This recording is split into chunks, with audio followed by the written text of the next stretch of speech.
Welcome to the final segment of our Unanticipated Goodbyes series on suicide. If you've come to hear us dispel myths and talk a little bit more about this pressing topic, you've come to the right place. Welcome to When Docs Talk, Unanticipated Goodbyes. When dogs talk, when dogs talk, when dogs talk, when dogs talk.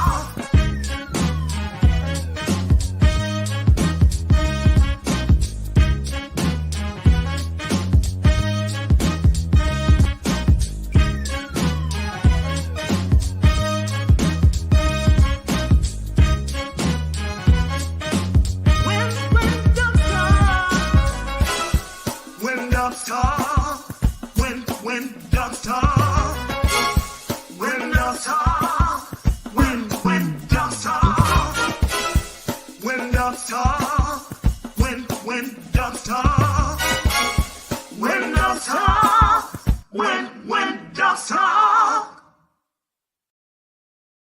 For those of you who are just joining us, I want to remind you that there is a National Suicide Prevention Lifeline. As of July 16th, 2022, the new number to call is 988. 988 is the new lifeline. Dr. A, you work with adolescents a lot. You work with college students and so forth. I want you to weigh in a little bit about what suicide looks like in this population and any difficulties or challenges that we might need to consider for our college students. Because a lot of times, even though suicide tends to increase with age, we are seeing a whole generation of younger adults who are feeling hopeless. When you said earlier, when you were talking about giving the statistics, and you said that suicide is the 12th leading cause of death in the U.S., that statistics looks a little different for college students, because research shows that is the second leading cause of death for college students. And yet, when I heard we were doing this, having this conversation, I kind of reached out to a few colleagues in different institutions and asked, what is your university doing as far as suicide is concerned? Very few universities have strategies in place to even have the conversations. Most of our universities have counseling centers. But suicide doesn't just affect the person who goes to counseling because they're feeling suicidal. Suicide affects someone who has suicidal ideations but doesn't even have the words or the language or feels safe enough to talk about it. And so I think in our colleges, our college students, the pandemic kind of shone a real big light on mental health issues than it was before. So a lot of things about isolation, depression, all of those things that we talk about here was heightened because of COVID-19. And that leads to hopelessness. And we've seen that suicide is not just like we were talking about, not just for adults, but even for kids. Yeah. Hearing about it, and children don't have the language or the full understanding that death is permanent.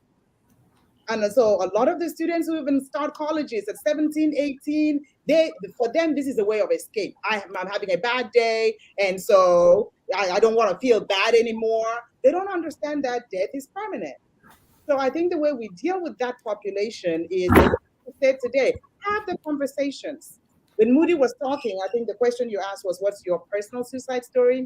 All of us have professional stories, people that we walk alongside in our jobs. Sure. My story was a friend who, the day she decided to kill herself, was in my house and just came because we had talked by, knew she was struggling, told her, okay, what is your suicide plan? She had a suicide plan in place. And so the only thing was, okay, when you're going to do it, don't do it alone. She said, well, you're going to talk me out of it. I said, no, I'm not going to talk. Nobody can talk you out of it when you've made up your mind this is what you're doing. I said, but I just don't want you to do it alone. And so it was so hard to sit with her in my living room couch, knowing she wants to take her life. Life was no longer worth living. She was hopeless. This was it. This was the day. And no matter what you said, what about the kids? Oh, the kids will be fine. You know, I didn't have a dad growing up and I was okay. My mom was, everything you could say that would help put life in perspective, wasn't. She was this is a choice she made. She was going to do it.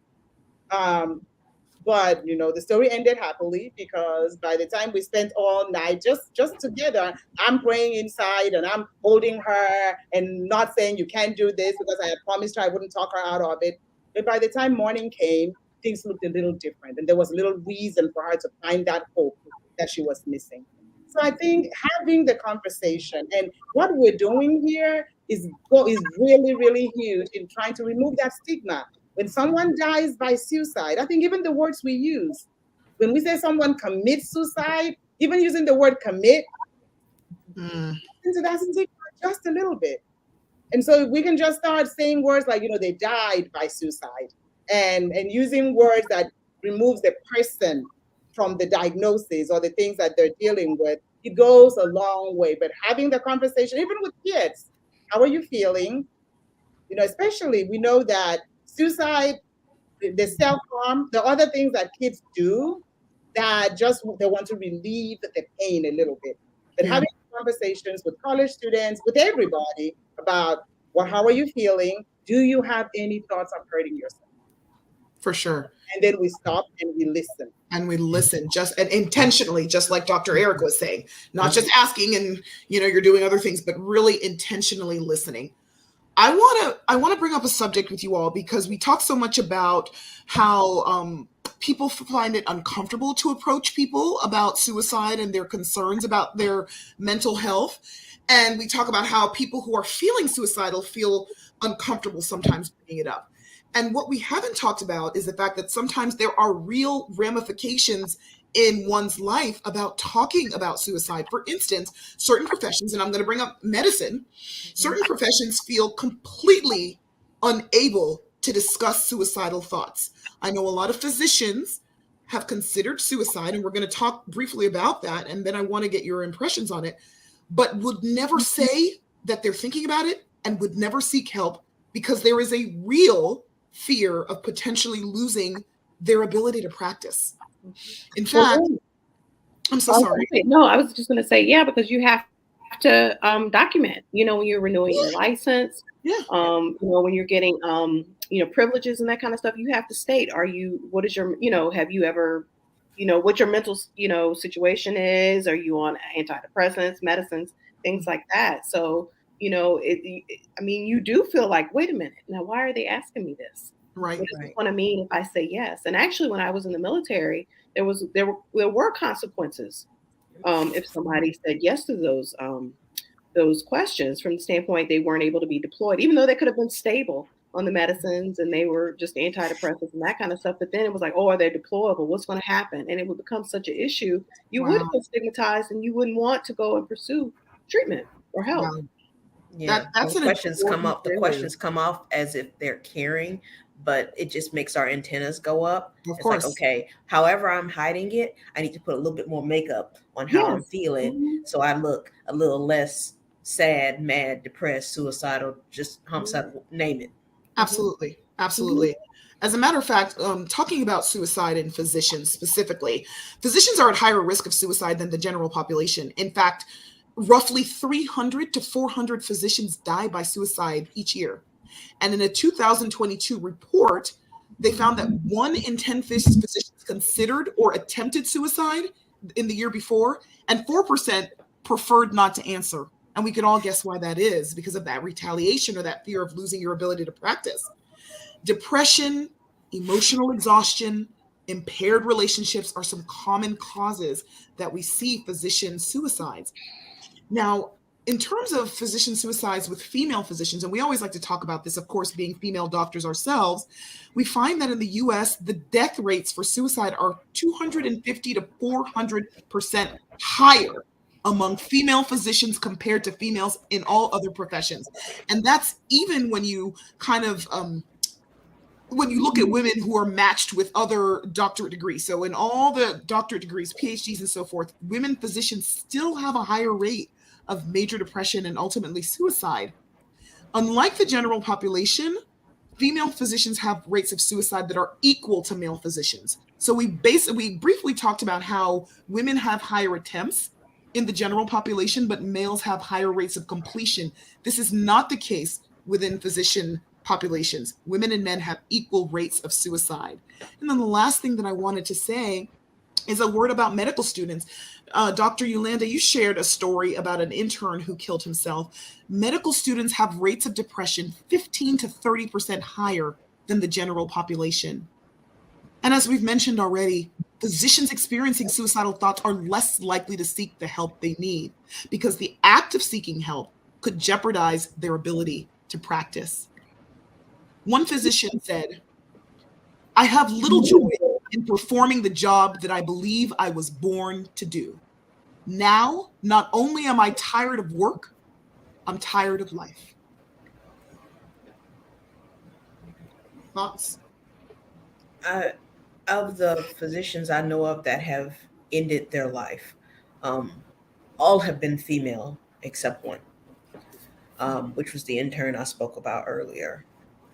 And when you put so much of yourself into getting a terminal degree, MD, PhD, JD, all the D's, when you put so much of yourself into getting whatever this is, you're not going to let anything stop you, including yourself, including I'm not well right now. But if I say anything, all of these years, all this work is going to be for nothing. And that breeding silence is dangerous. And if my voice is cracking, it's because of recently we lost someone, and her silence on this subject is I think it's why it ended up the way it did, and we can't keep being silent. We can't. We can't. Most definitely. I want to like speak on Dr. Yolanda. Like I said, and everything I'm just saying, that's kind of like the mentality that I feel like we've been just brought up on. Even like in just being an athlete, you're not supposed to let anybody know that you're hurt. You might lose your starting position or something like that. And that's just the same cycle that we continue to do each day. It's like, you can't show you're hurt or you're going to lose something. Like what that's going to cost you is going to be way greater than anything. So just having that ability to speak up has just like already been taken from you. So, that's one of the things that, how do we get past that? I don't know. Because like at the end of the day, I'm a realist. I know they looking at it business as business. They don't want to invest in anybody that's not going to be here 10 days from now. You know what I'm saying? They want somebody that's going to be here at least 10 years. So it's like they looking at that position. They looking at that. So, we say all that good it sounds like good shit. But at the end of the day, it comes down to like, business is business. And so you gotta like still, come up to the work, get on the field, whether it's the medical field, athletic field, whatever the case may be. And you gotta get, like Dr. Yolanda said, we gotta put that mask on, put that helmet on, put that game face on, and through it. But where is that gonna get us? Not nowhere. Exactly. You know what I'm saying? We continue losing people on the field, Yeah, No. Well, I was going to ask you. I mean, like, how do we change that culture? Well, I think it's a culture. There, I'd say about three things. One is that's one of the reasons there's been a lot of advocacy work with licensing boards regarding how they word those questions, because all of us that have been practicing a while have noticed there has actually been a change in the wording. So it's a little bit more flexible than it used to be, because everyone that's out there that's not necessarily a doctor, what potentially happens is then people have to go before boards, get interviewed, and basically either prove why they are fit to practice or go into programs afterwards to demonstrate their fitness.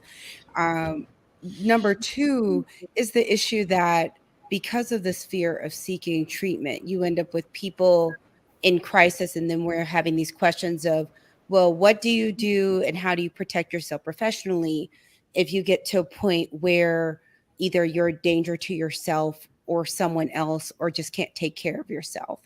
And part of the ways to move through this is really starting to educate and support each other and advocate so that people feel comfortable getting treatment on the front side when maybe you need a mental health care checkup or you're just a little uncomfortable or overwhelmed and stressed. I actually don't know a single doctor that's under the age of 80. I asked this question when I was talking, and I said, did anybody feel overworked? And it was a bunch of really senior doctors, and they're like, I'm fine working 80 hours a week. But most folks, almost everyone I talk to is totally overwhelmed, has Yes. been teetering on the edge of burnout, probably prior to the pandemic, but during the pandemic. But being able to seek support, even when it's not a crisis, and have people hold space for you is super important, not just for doctors, but for everyone. Because a lot of times the thing that's happening now is everyone's capacity is tapped. So the person you would typically call because you're struggling is on the struggle bus too. Right. So Right. number one, there's the question of, should I call so-and-so? They ain't doing too great themselves. Or just them not being able to fully hold space for you because they're treading water. So one of the other solutions while we're working on that, especially when people are on the earlier side of the care model, is one of the reasons why people will go to practices that take cash. Because then If there's they really have no, it. well, I mean, but if we're talking about doctors, it's very rare there's a doctor that couldn't move things around and pay cash. Mhm, mhm, mhm. They might not want to, but I mean, it's one of the reasons a lot of us have these cash-based practices. Yes. My telepsych is all cash. It's all high achieving performers, professionals. And it's one of those things that then you don't have codes going places mysteriously. Mhm, But the mhm. way around it is you pay cash. And the part of it is you get help early to ideally, hopefully not end up at these crisis endpoints. Naturally, there are some people that can have all the health in the world. They just got the bad end of the genetic stick and they're going to end up there. But Yeah, there are a lot of people that if they felt comfortable actually seeking help earlier, then we wouldn't have ended up at some of these endpoints. for sure. For But there's sure. a lot of advocacy involved. I know we all try to do some, but it's just difficult. And I think people with just the amount of stress and overwhelm in the pandemic are now getting to a point of just saying, forget it, I'm gonna get help anyway, because it's just not sustainable. Right. What do you all think? I'm especially interested in those who are big in the therapy part of it, talk therapy. There was a proposition, and I don't know where it went to in the space of things, that in certain professions, everybody should be mandated to have some amount of mental health therapy. That way you opt out of the, oh, you only go if there's a problem. You don't have the stigma of, oh, I went to see somebody, because everybody was asked to see somebody. And I think in some professions they do that in certain instances. I know in law enforcement, if there's certain incidences that happen, you're mandated to seek therapy for a certain amount of time. But what are your thoughts about mandating it for populations through their employment? It sounds great in theory, but we have a humongous workforce shortage. So it's one I trained in an era right after the era where actually all psychiatry trainees, we all went into therapy. I trained right after that era. So actually in my cohort, a couple of us did therapy, but everyone didn't. But I think the difficult thing is balancing the availability Mhm. with the need to mandate. I mean, I think there are some areas where people could, because if they hired someone specifically, and it's just hard to do it for everybody because there just aren't enough of us. And one of the things I see happen sometimes is when people come up with creative ways to solve these workforce issues, it ends up being people that are unqualified, taking care of poor and Black people. Yes. Mhm. I think I just said that out loud. Yes, you did. But I'm glad you did. But I mean, I think I'm glad some- you did, because it's the truth, and we it's keep it something I've 100. advocated for, is that when we're coming up with these creative workforce solutions, that they're ones that don't harm more than they help.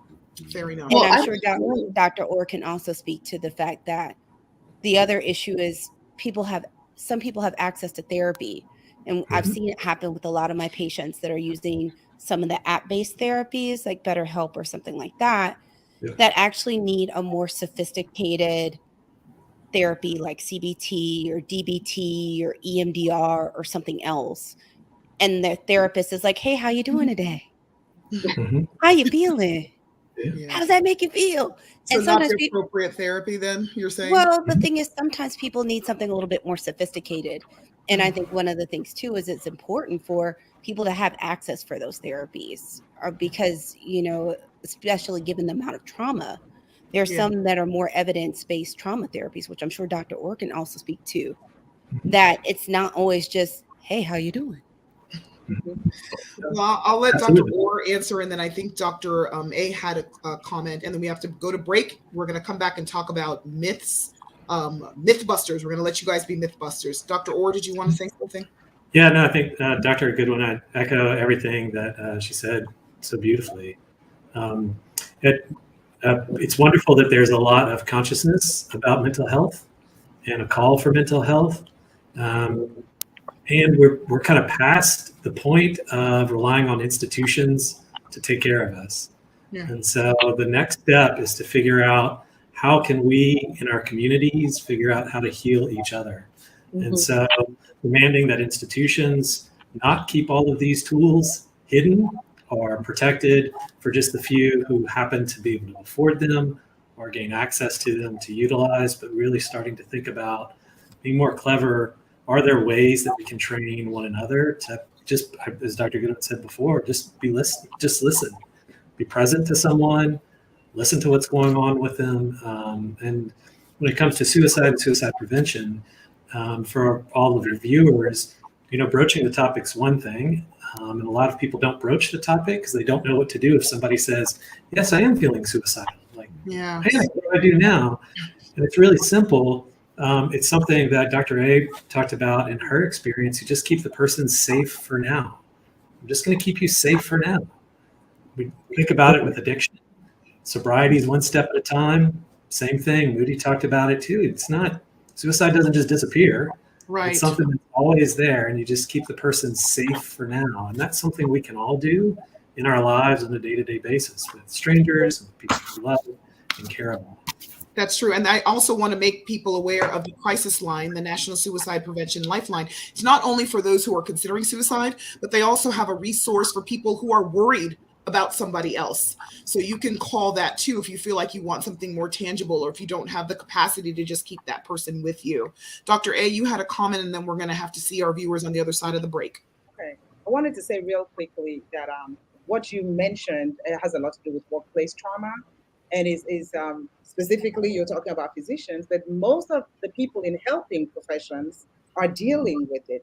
And so in addition to what the other professionals say, it's us treating our own well-being as a priority. Because I think in your profession and in many helping professions, our focus is on helping others be okay. But are we okay? Are we investing in our own selves? And sometimes that may mean just creating your own safe space at work. There may be 2 or 3 of us that can get together and check in with each other because, like Dr. Orr said, the institutions, the organizations, they're not invested in us being okay. But we need to make our own well-being a priority. Absolutely. We are here talking about suicide with When Docs Talk. I'm going to throw up a myth, and I want you all to weigh in on it. Is it a myth or is it a fact? So, only people with mental health issues commit suicide or have suicidal thoughts. False. Anybody? Myth. False. Myth. Yeah. Okay, it sounds like a resounding unanimous vote that this is a myth. And I can see why, because the truth of the matter is, first of all, we should acknowledge that not all people with mental illness consider suicide. And the flip side of that is that not all those who commit suicide have mental illness. There are people who may have no mental health issues. They may have chronic pain. And, we could list a whole host of things that could be the impetus for suicide that have nothing to do with a formal mental health diagnosis. So it sounds like everyone pretty much agrees with that. What about, we kind of already broached this already, but talking about suicide will lead to and encourage suicide. It will make people who are depressed get an idea of killing themselves. Myth. No? You're shaking your head. Moody, talk to me. Why don't you agree with that? Because a lot of times that's what we want, just a conversation. Just kind of like, like that one statistic they said in the beginning, like 10% have thought about suicide. And I definitely call bullshit on that because, like, I mean, I haven't met a lot of people who haven't at some point thought maybe not killing themselves, but definitely harming themselves to a certain extent. So it's just like, if anything, it would let you know that you're not alone, just like I said. So it's like not even bringing that conversation up is not as taboo as we like to make it out to be. Fair enough. What about this one? So barriers to bridges, like literally putting up a barrier on the bridges that people might, jump off of, or safe firearm storage and other actions to reduce deadly methods of suicide can help to prevent suicide. What saith you, crew? Does it True. work? True. All right. True. Tell me, Dr. Erica, why is that true? Well, I mean, the first thing is we're talking about a wide group of people. So the first thing is, if we think of young people, they're using things that are in the home, typically medications that were their parents, guns or firearms in the house.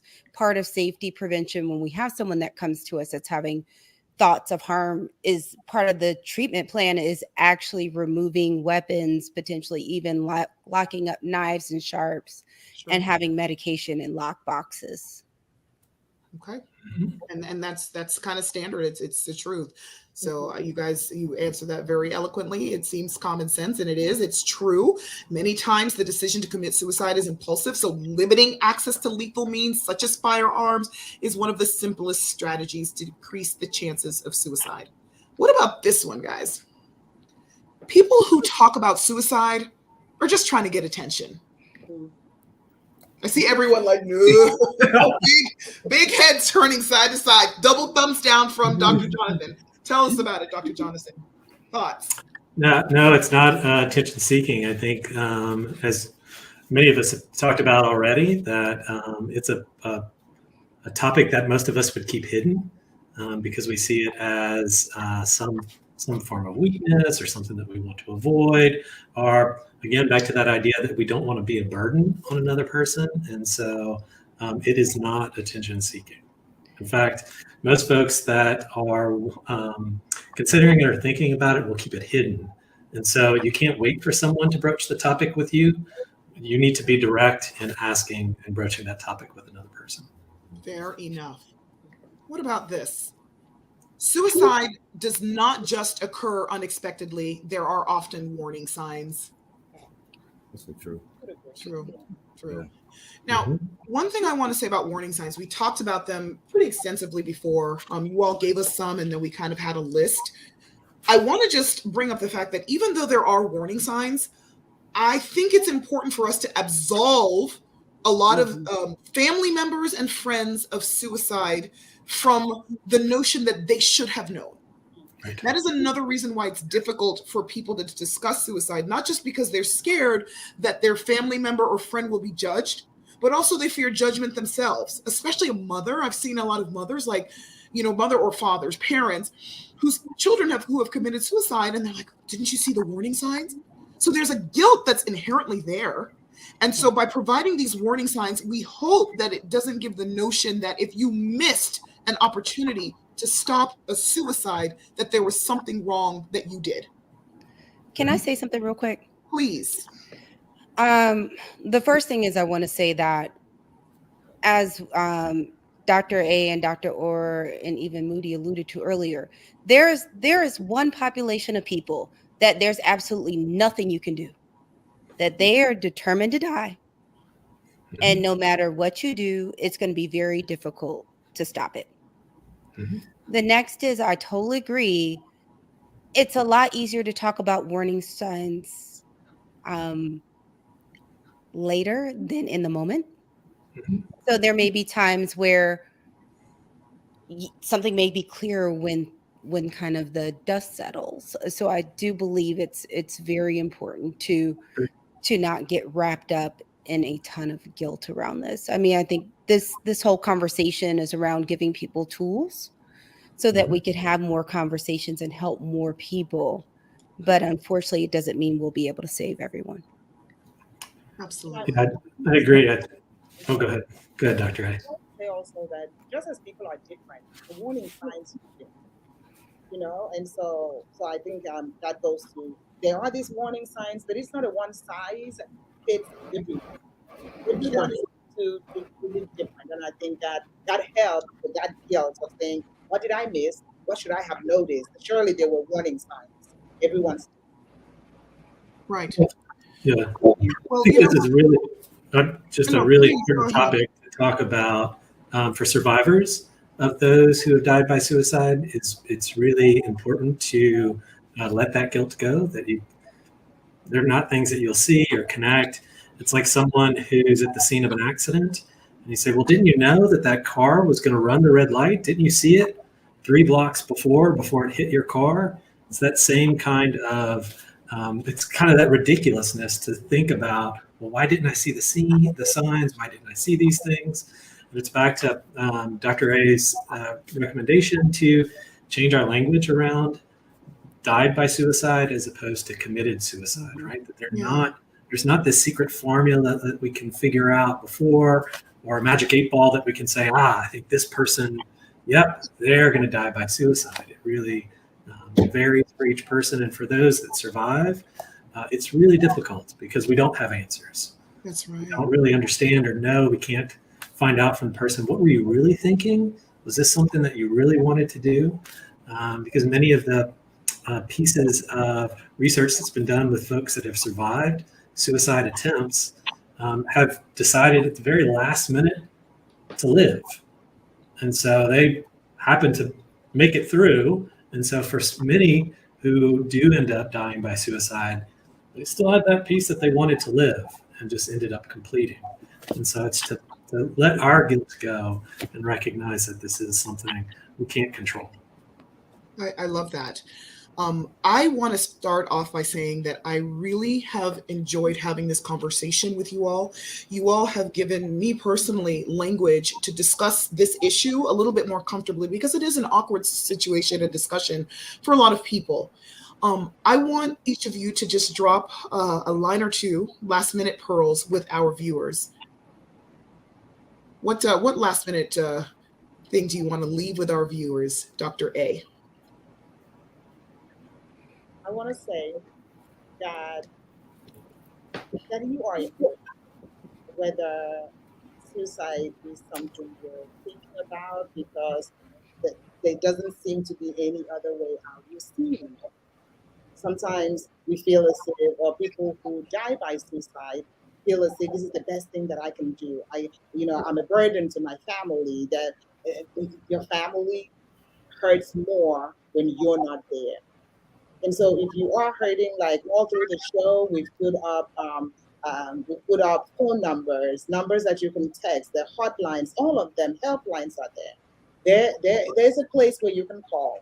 Don't even have to give any information about yourself, but just let them know what's going on so someone can walk alongside you. And if you are someone that's dealing with the after effects, you've had a family member that has died by suicide, we see you as well. We know that grieving a loss of someone looks different when you're grieving the way that person left you. But it's okay. There are also people that you can talk to. So I guess my last sentence is you don't have to go through this alone, whether you're thinking of suicide or whether you're dealing with the after effects of it. Thank you so much, Dr. A. We appreciate that insight. Dr. Erica, what are you leaving with our viewers? I'd leave with three things. One is that there's still hope. And as humans that walk this journey together, sometimes our purpose is to hold on to hope until others can hold it for themselves. Number two would be that if you or anyone you know is struggling, get help early. These kinds of issues with mental health, it's the same as with like diabetes or hypertension. If your blood pressure is up just a little bit of diet and exercise change may fix it. But if it gets really janky, you might have a stroke. So this is one of those things to get help early. The third thing is if you are supporting someone that's struggling, to be present in the process of helping to give them help. They may not have the mental capacity to start doing all of these lines and calling all these people. And all of you all out there should probably know that actually finding a mental health professional outside of an ER or something like that can be a little bit complicated. So actually being present and helping them through that process. If you all are interested, I can send you the information. There are 2 other crisis lines that I think are really helpful. So I'm sorry, this is 4 things. That's fine. There is a veterans crisis line. I'll shoot you all the website because they have a chat, they have a text, and they have a call line. The thing I love about the veterans line is it's very geared towards veterans and also then syncs up with veterans resources, including the VA. SAMHSA also has a line that can also help with substance abuse. In addition, I can send you both of those. And thank you so much for having me. We are so blessed to have you. And if you send those to me, I'll make sure to put them up on our website, both on Facebook, Instagram, and on YouTube for our viewers. Thanks so much, Dr. Erica. Thank you. Dr. Jonathan. I think I would, kind of picking up on Dr. Goodwin's comments, it's not always a mental health issue that leads someone to contemplate suicide. Sometimes it's a financial crisis. Sometimes it's potentially failing a class. There's other resources. And so in addition to those lines, it's good to know the United Way has a resource line that you can call for any number of community resources. It's 211 is their community resource. So if you're connecting with someone who might be thinking about suicide or considering suicide, that it's a good way to just consider how can you resource them just to keep them safe for now. And the last thing I would say is be curious about other people. If you see something, say something. Look for connection because connection saves lives. I love that. Be curious, be interested. Thanks so much, Dr. Jonathan. Moody, talk to us. Most definitely. One thing that definitely just stuck out to me that's really placed on my heart right now is, like you said, for you as physicians, just not being able to have that voice to speak up whenever y'all want to say things. So for me, I really want to speak directly to those physicians or those in position that feel like they can't use their voice in order to ask for the help due to the fact that they're afraid of losing their job or anything of that matter. You'll figure it out. Like I said, you didn't get to your position in life by just getting by or anything like that. I understand that a status in a certain class is something that's big in this world that we live in. But, at the end of the day, that status, that class, that job don't make you. So for those who are out there that feel like they can't speak up due to whatever they feel that they're going to lose, whether it's their job or even a person or someone or a companion of that sort, just be fine with knowing that, whatever comes after that, you'll be able to figure it out. That's one of the things for us, like prevention, that, being able to be with yourself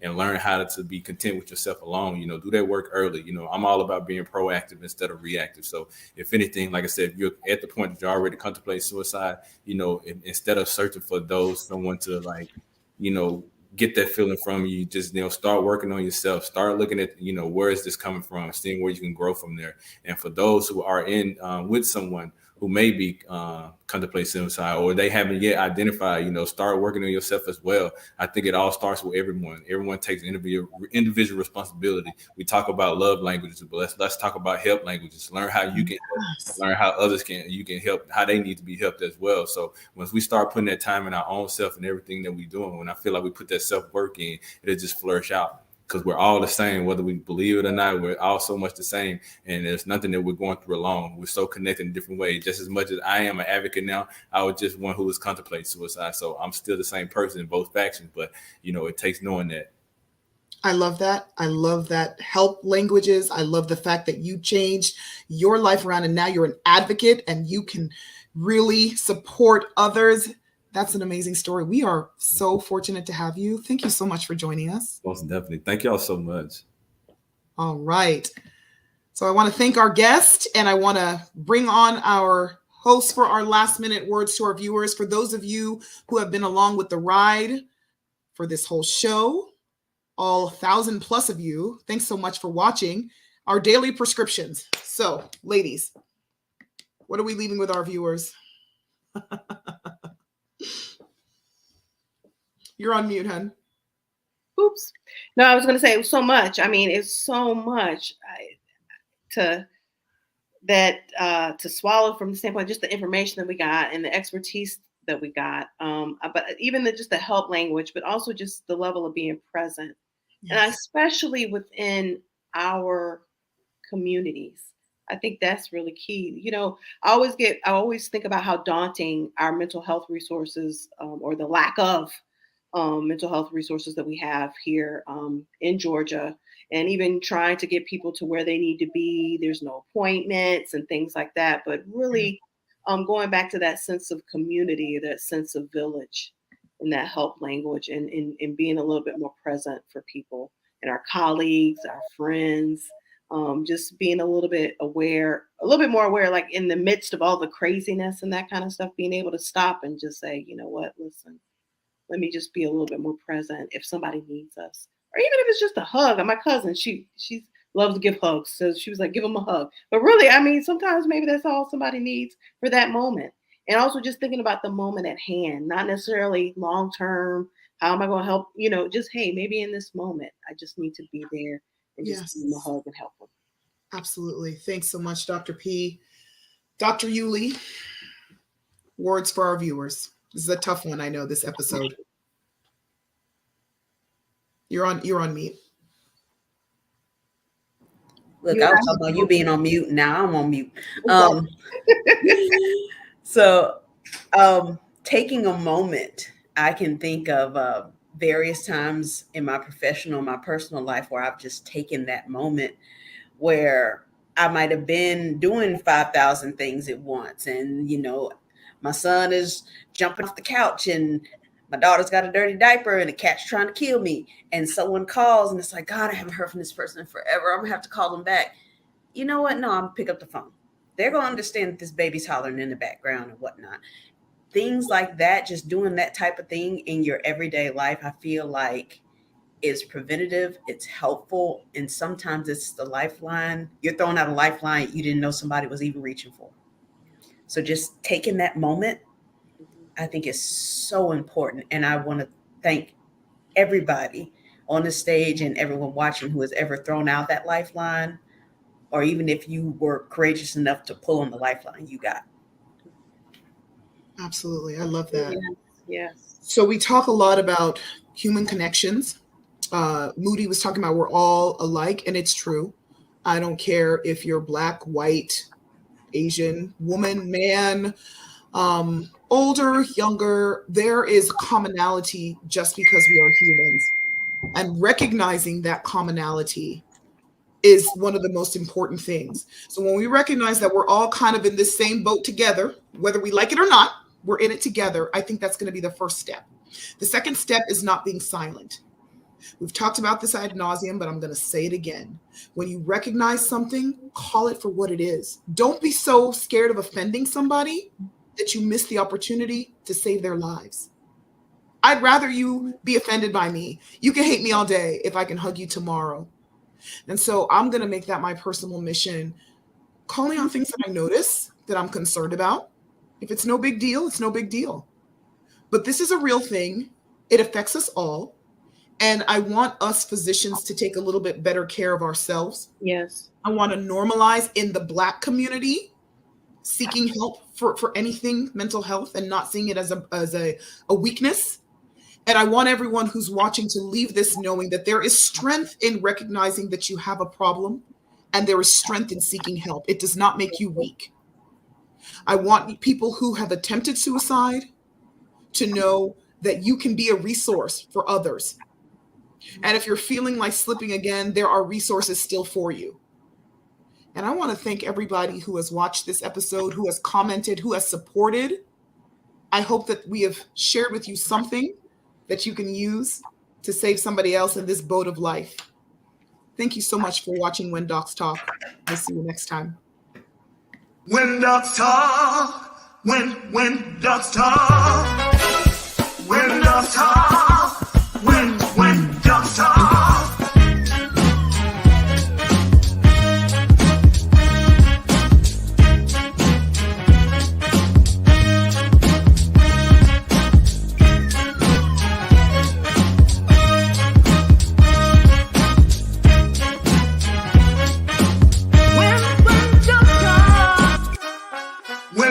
talk.